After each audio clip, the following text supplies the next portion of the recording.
In this lecture, we will talk about the uh, matchless contributions of F.R. Leavis or Frank Raymond Leavis towards the institutionalization of English studies in England and beyond. Actually, before Leavis's interventions, English was not given a good treatment as a discipline in England. The case was slightly different in the colonies. We have said elsewhere that English studies started in colonies, formal studies of studies, in English at the college and university level, even school level, started earlier in the colonies than in England. Anyway, in England, uh, a permanent chair of English was started at the University of Oxford by the University of Oxford, as late as 1897. Cambridge started it still later in 1911. Basically, they taught before this mostly classical languages like Greek and Latin. So English was not thought to be an important language or literature to merit the attention of university studies or university discussion, though literature was there at the popular level. F.R. Leavis, ever since he joined Cambridge, Downing College, he actually made it his pursuit or his goal to establish English department at the as the cultural or spiritual center of the university. He said without the English department, who should provide some kind of a cultural glue which holds the other departments together, without this, a university just becomes a collection of disparate and different departments. That was Leavis's view. I'm not saying he was right, I'm also not saying he was wrong. Anyway, it's an imperative now, after the theoretical turn, not only to study a discipline but also to study the construction of the discipline, especially after Foucault, influence of Foucault, how the discipline started. So Leavis's contribution is phenomenal. He lived during 1895 to 1978. Please note the dates.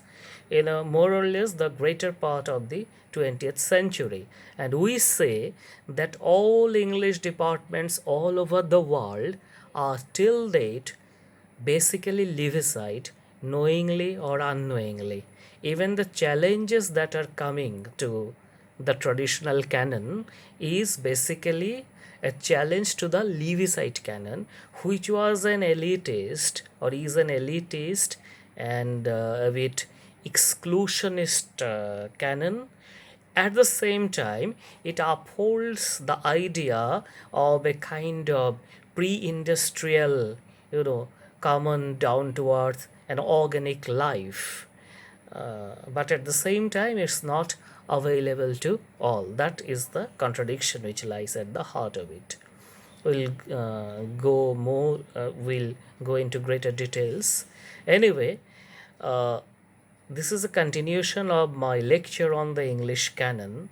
So I stopped in my last lecture with Matthew Arnold, and his advocacy of the touchstone method and a study of the entire history of English poetry in a way from Chaucer to Wordsworth. That is a history just encompassing all the years that preceded his century in his famous essay, The Study of Poetry, where he spoke about different kinds of fallacies of estimation, etc. Anyway, so F.R. Leavis continued the tradition of Arnold, and another contemporary peer or influence, of course, was T.S. Eliot. So there is a kind of trinity: Arnold, Eliot, and Leavis. And so far as the institutionalization part of English in the universities is concerned, the greatest significant contribution, I repeat, was of F.R. Leavis. In 1930, Leavis wrote a book called Mass Civilization and Minority Culture, where it is obvious from the title that civilization, or what we call civilization, may be a collective property, but culture is only for the select few, those who cultivate the values of culture. This is a continuation, I must say, of Arnold's Culture and Anarchy, that famous text which identified enemies of cultures among the you know different classes who are not sympathetic to knowledge and aesthetics, etc. Philistines, for example. Arnold called some people Philistine, like that. Anyway, so mass civilization and minority culture, where he said that England had a self sufficient local autonomous economy before the industrial times. So, just as in the colonies, in post colonial studies, we blame England for imperializing us, within England, Lewis is telling that England was a better country or a better nation before the advent of industrialization. He is not the first one to say this. Wordsworth and all the romantics in some or other have spoken against it. Please check my other videos, especially those on Wordsworth. Dickens found it very problematic. Please see his Hard Times, Oliver Twist. In fact, any Dickens text, but Hard Times is the most direct expression of the suffering of common people, even Lawrence. So, this industrialization and industrial modernism, all these, according to these people, Lewis, Wordsworth, or Dickens, created great problem for common people or the English people in general. So here, Lewis is also informed not only by Wordsworth and Dickens but also Karl Marx. It runs implicitly, right? It is Marx's argument. Please see my lecture on Marxism or read any book, that the industrial capitalism brought a schism between the producer and the produced, unlike in the previous days when any producer of any commodity used to make the whole of it. Basic Marxist argument. A maker of a pitcher would make a whole pitcher, but in industrialization we produce only parts. A bottle, one is producing caps, another is producing the bottle, another the liquid in between. So no one is responsible for the whole part of production of, say, a bottle of juice. So there is a kind of detachment between the producer and the produced. So this view is also reflected in Lewis's advocacy of, the pre-industrial organic community, which possibly did not ever exist as neatly as Lewis imagines it to have existed. So anyway, we have lost that organic community. Means the English people, we can say we also. As we always say that things were better in the past, and in current times it is all the more prominent. So we have a tendency to forget the evils or the sufferings that people in past may have had. Even in our life, it's the politics of memory. It doesn't like to remember bad things easily unless it becomes a trauma. So you generally tend to remember good memories. So past also has had its set of problems, didn't it? Otherwise the past would have been continued with as it was by people. So there must have been problems, so it changed. But some people are there who find the present more problematic, and possibly it is problematic, but it may not be as they imagine, that everything was absolutely smooth and fine in the past. Anyway, but Lewis was one such person who thought so. Now, this industrial civilization, by bringing in a rift between man and man, between man and culture, between man and society, through the advancement of machine technology, the excesses of which we see today, it can be countered by literature, according to Lewis. So just as Arnold put emphasis on literature as a replacement for religion, Leavis thought literature in a similar way will help us regain or remember the human values that we had in the pre-industrial England, or we may say by expansion pre-industrial world. Now, which literature? Then there is a problem. Whom do you read? The question of choice is there, because mass production also means that literature is also being produced in abundance, copied, circulated, even written. So definitely not all literature. So Lewis had his own canon. 1932 saw the publication of his canon of poetry, New Bearings in English Poetry. All right. So there, it's a bit surprising he did not praise Wordsworth and all, because he was heavily influenced by Eliot at that point of time. Tradition and the individual talent, impersonality of poetry, etc. So in the New Bearings on English Poetry, he upheld the modernist or modern poetry of people like Hopkins, Pound, and Eliot as belonging to the true English tradition. However, we should be more interested in a later book, 1948, The Great Tradition. The name itself implies that he is speaking of something great and something traditional. So, what is the great tradition? Here he is talking about the novelistic tradition, or the tradition of the English novel. So, as I said earlier, or we can say now, tradition, culture, these are always, these definitions are always exclusionist in nature. What do you consider to be Bengali culture or Assamese culture is also always defined by what it is not. So Bengali culture is what Marathi culture is not, Marathi culture is what Gujarati culture is not. So more than, by positive internal constituents, culture is often defined by the boundaries and its differences from others. All right.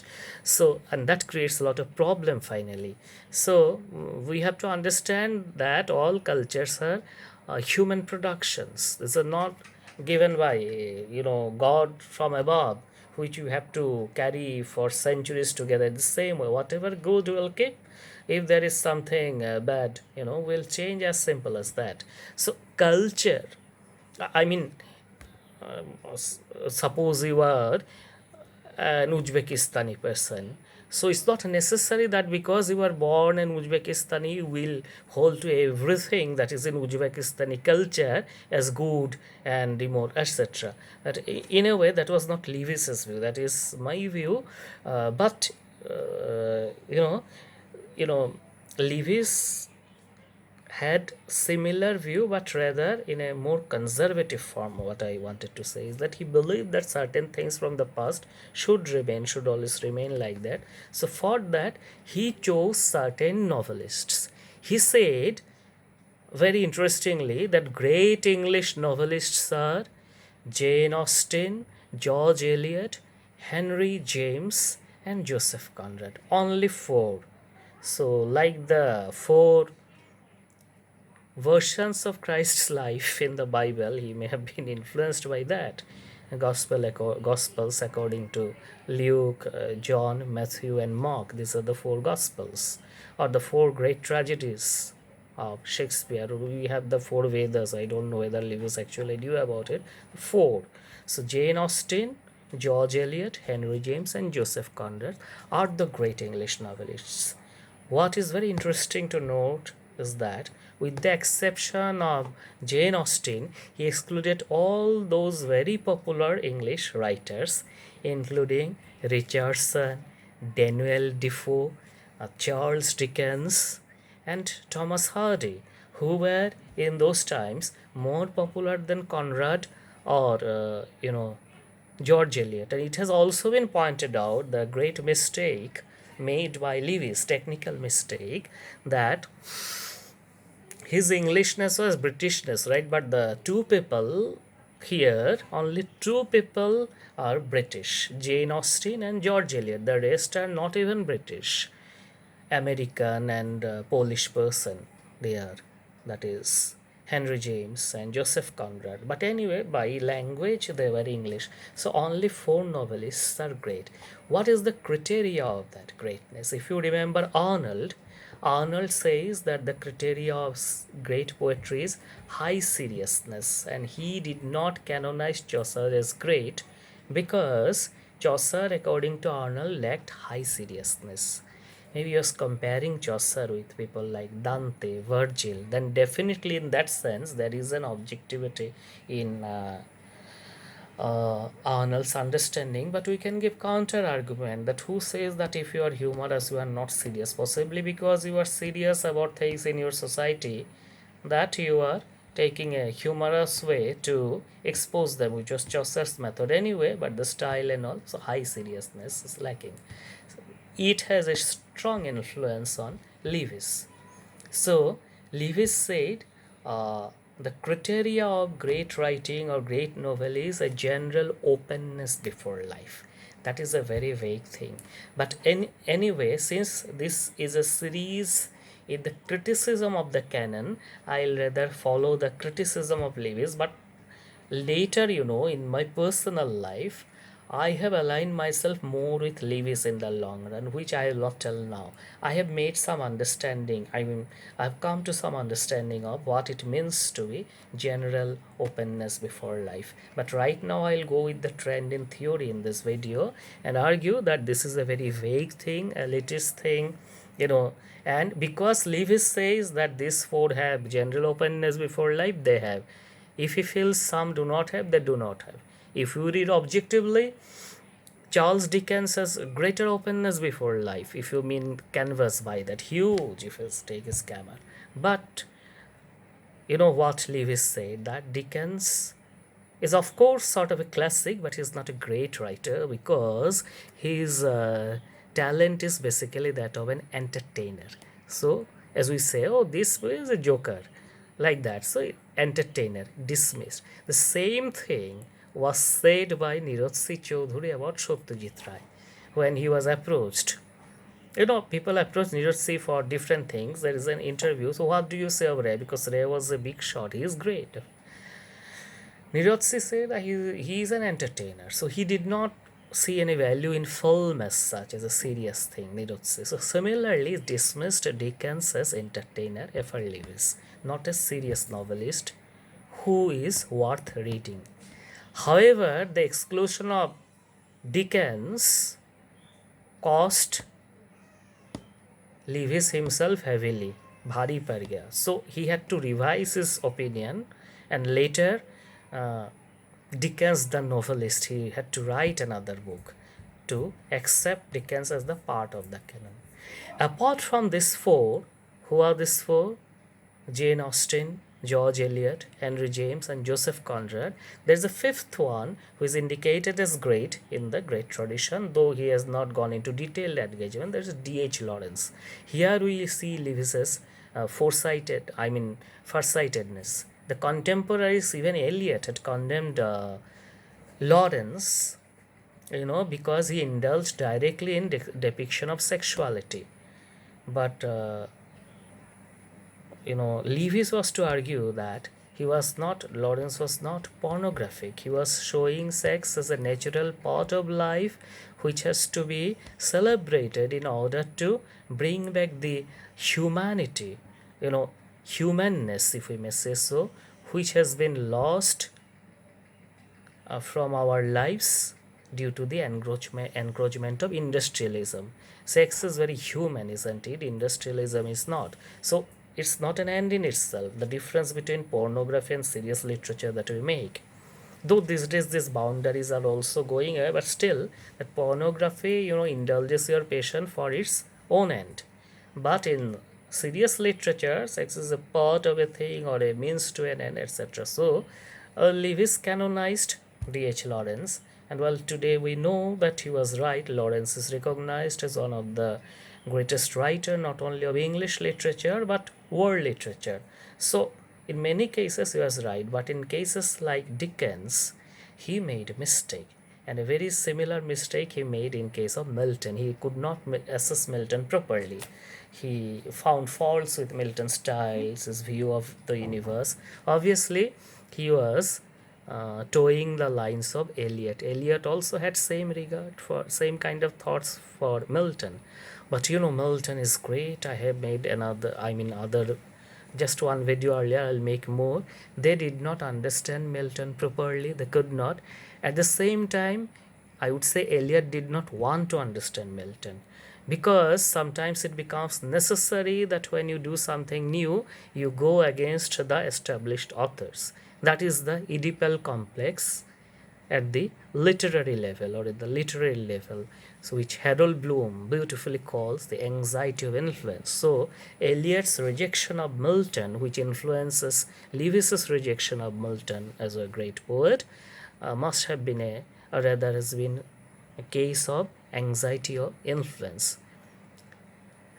Anyway, so we have learned two things basically today. We have learned many things possibly, but I'll sum up because some students have told me, not direct students, that's please summarize, because this is the days of summarization also. So the key points I wanted to make is Lewis is the main person behind the fact that we are studying English today all over the world in the way that we are studying it. The changes that have come are also reactions to his canon. He is the greatest saint of this canonization, or Pope we may say. Secondly, his new bearings in English poetry establishes the new poetry in English, that is modernist poetry, is authentic part of English tradition.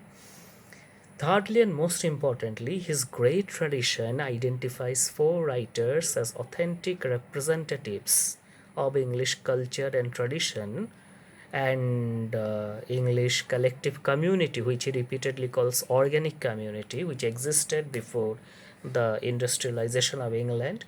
Anyway, he considers four writers or four novelists to be authentic representatives of that culture, and at the same time, some of them, show the general openness before. All of them show general openness before life. All may not be like Conrad, representing the old organic community, but the common criteria of greatness is they show general openness before life. And also, he rejected Dickens, Defoe, and Thomas Hardy, many other big names, almost all other, from his list of the great English tradition, which we can call the Leavisite Canon now. And his view of assessment of Milton also was faulty. Yet in spite of that, he showed greater wisdom, or great wisdom rather, in his recognition of Charles Dickens as a great writer, in spite of the fact, I forgot to add, that Lewis was some sort of a moralist. So it is quite paradoxical that a moralist like him would find a writer who is thought by contemporaries to be absolutely immoral worthy of reading and even including in his canon as a great writer. Thank you very much.